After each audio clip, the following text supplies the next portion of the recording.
Grant Neate promised to call me last night, and when the time came, he didn't. He sat behind his phone and torched the entire night with texts instead, because picking up and saying the truth out loud is the one thing he's never been brave enough to do.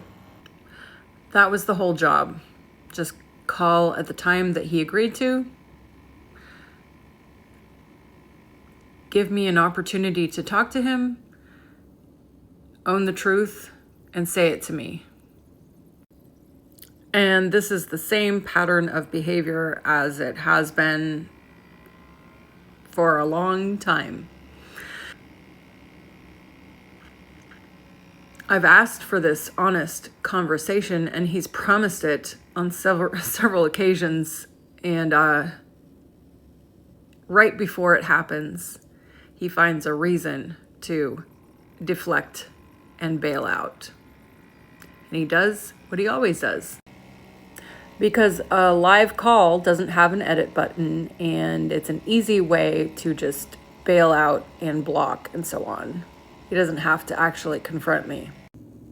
A real conversation doesn't give him the ability to just bail out mid-call.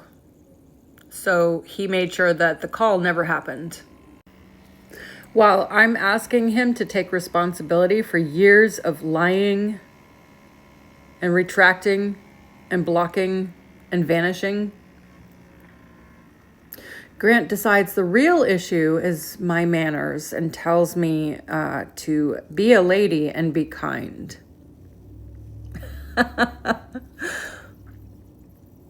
Which is him making my demand for accountability and turning it into a review of my tone. Sorry, but what exactly did I say that was not kind or like not being a lady? You want me to be a lady and be kind? How about you just show up and keep your agreements, buddy? And then he tops it off with playing the heartbroken romantic, who's a fool for rushing in, as if he's somehow the one who got hurt here. As he slips out the back on a wave of self-pity. I'm just a disappointment. Fine. See ya. I'm blocking again. I've got to protect myself. Making himself the victim of my upset at his refusal to accept any accountability or ownership of anything and own it to my face and apologize. Yeah. For all the lying, leading me on, telling me I'm his one and only, that we're gonna end up together, that all this stuff, that we're gonna build a life together, and so on.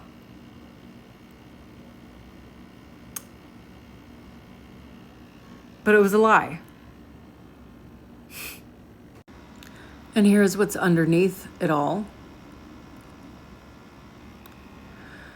He runs on avoidance, like people run on oxygen. The deflecting is avoidance. Every single thing he does in these exchanges is to avoid an actual honest conversation. The tone policing is actually just avoidance. The I'm just a disappointment is avoidance, masked as humility. If he names himself a disappointment, he gets to control the outcome, right? He'd rather convict himself of a soft, vague crime rather than the actual specific things like you lied, you promised me a home and you yanked it, right at a very critical time, you left me for dead, didn't give a shit, knew exactly what you were doing, used me for sexting, without a care about my well-being, my mental state, my emotional state, anything. You blocked me on the days that mattered when you were supposed to show up and have an actual honest conversation. And you have never once said sorry and meant it.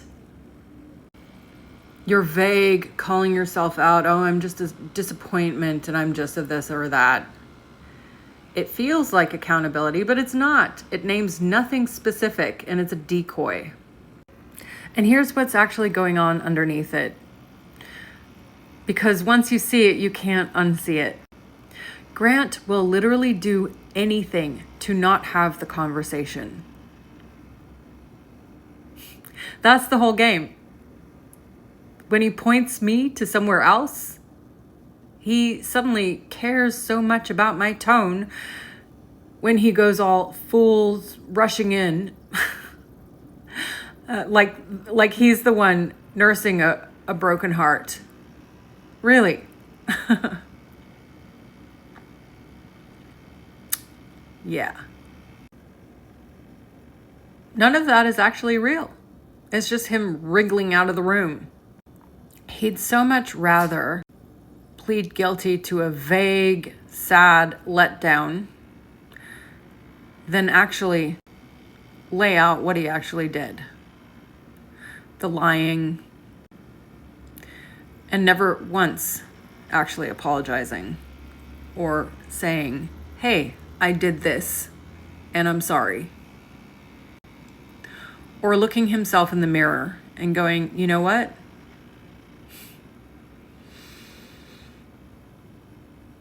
I did some lying there and I did some leading on and it caused a lot of damage.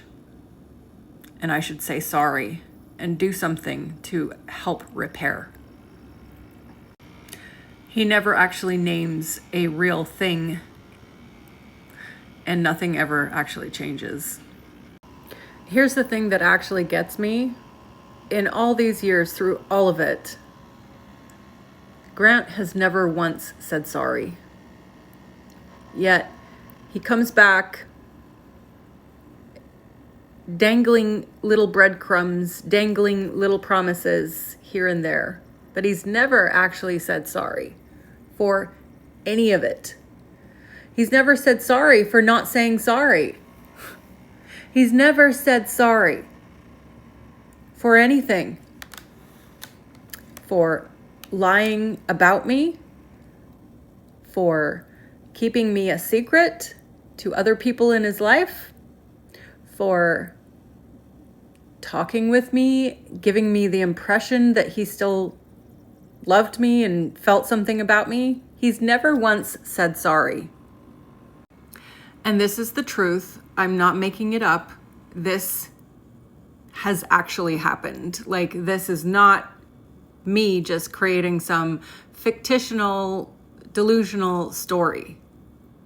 If he were to ever just sit down on a FaceTime call with me and have a 10-minute conversation and simply say to me the things that he's done, the damage that it's caused, acknowledge it, and actually say sorry,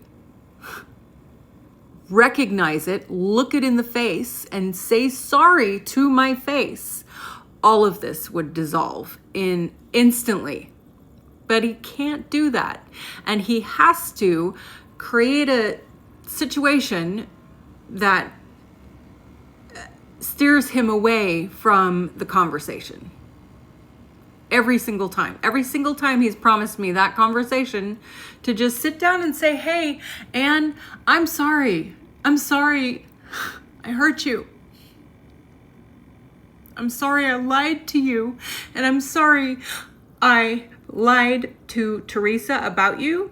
I'm sorry I listened to Teresa talk badly about you and didn't defend you while I was with you. All of that. There has never been one genuine apology and zero remorse for the cruelty. The man who broke the whole thing never said sorry once. the man who kept me hanging on a thread while depending on him for my survival, basically, at the time, literally cut the thread and left me to drown.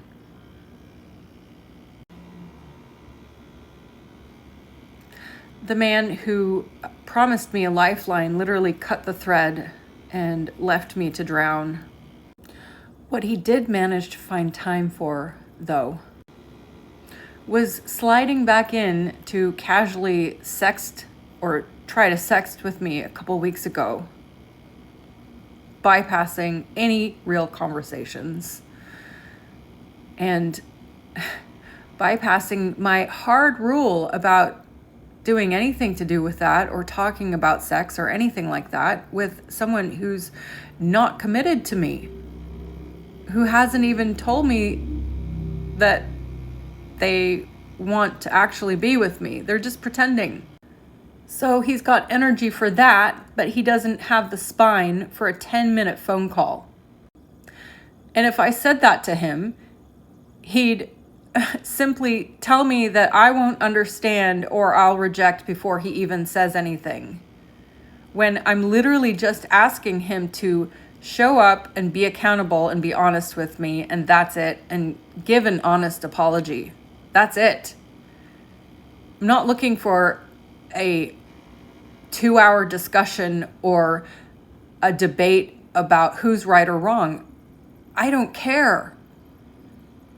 I'm looking for him to show up when he says he's going to, keep his damn agreements, despite your feelings about it. Like, if you later change your mind, oh well, you gave your agreement. So show up, do the deed, and say sorry, man. Say, I hurt you. I'm sorry. And here's the truth. And that's the entire ask. That's why I'm unkind and my tone needs to be policed. And I'm the bad guy because I asked him to show up when he said he would, have an honest conversation, say some honest stuff to me, and apologize for hurting me because he knows what he did. And all this other blah, blah, blah, blah, blah talking is all just an attempt to avoid that. But I'm the scary villain because I asked for that. I'm scary. I'm something he needs to protect himself from. But that's the entire ask. And the wild part is, this whole mess, years of it, would completely and utterly dissolve for him to show up as that version of himself that can do that. The second he would sit down like an adult and face me on an actual call and confronted me honestly instead of running. By the end of the night, I had spelled it out to him very clearly. I lost my family. I lost so many friends over this. People cautioned me about staying with him, being together with him, and so on. I lost all of my homes, multiples. And I lost the person who looked me in the eyes and told me that I was the one and only for him and that he wanted me to be his partner. But I'm the bad guy only because I asked for an honest conversation. That's it. That's literally it. That's why I'm so bad. And that's the engine of this whole thing. Grant can't face me because facing me means facing himself.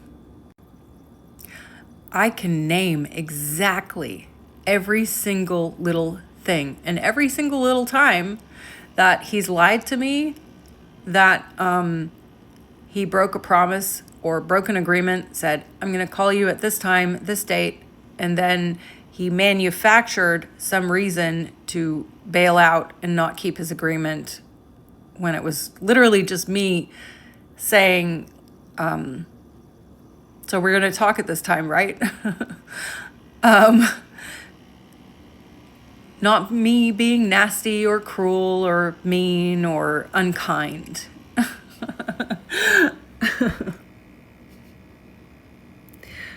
I can literally name every single instance, but his is a vague generality about me. It's just, she's mean, she's unkind, and she's not a lady. Really? Why don't you try it from the other end and, grow up a little and, try being an adult and actually having the honest conversation that you said you would. Try it from that angle. And how about you be a real man? Like, real men actually own their actions.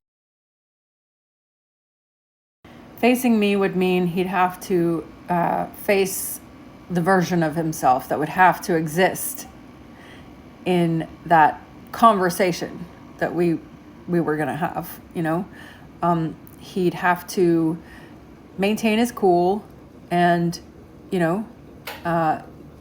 not lose his temper. He would have to admit that he hurt someone badly and that hurt had cataclysmic effects.